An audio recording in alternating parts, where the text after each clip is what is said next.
An extremely viable way to get exposure for your business is to get news coverage from the media.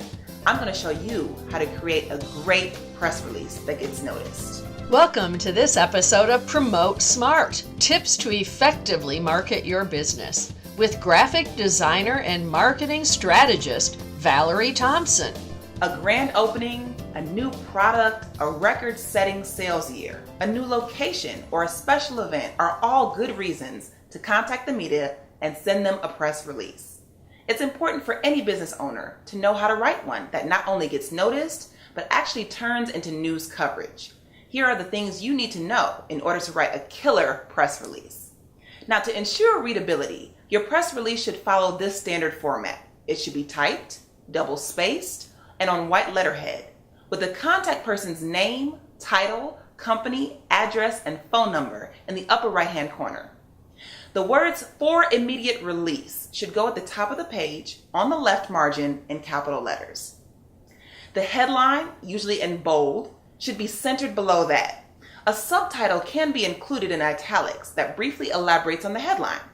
Your headline should be brief, clear, and a condensed version of the press release's key point.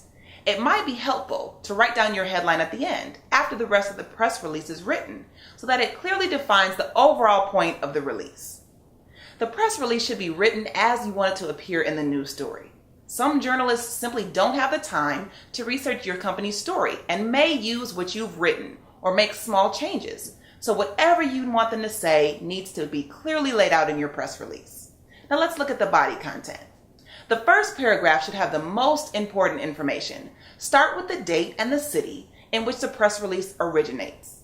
The lead, or the first sentence, should grab the reader and say concisely what is happening. The first 2 to 3 sentences should sum up the release, and the rest of the paragraphs must elaborate on that.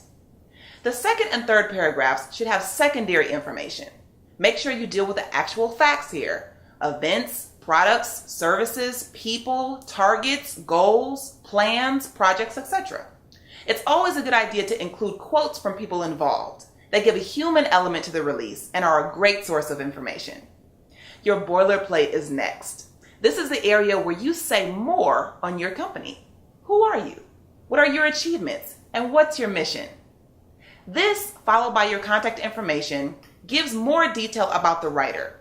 If your story is to be considered, this is how the media will get in contact with you to find out more information.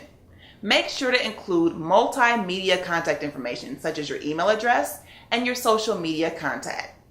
It's also a good idea to include a link to an online copy of the same press release if possible. Lastly, signal the end of the press release with 3 hash symbols. Center these directly underneath the last line of the release. This is the journalistic standard.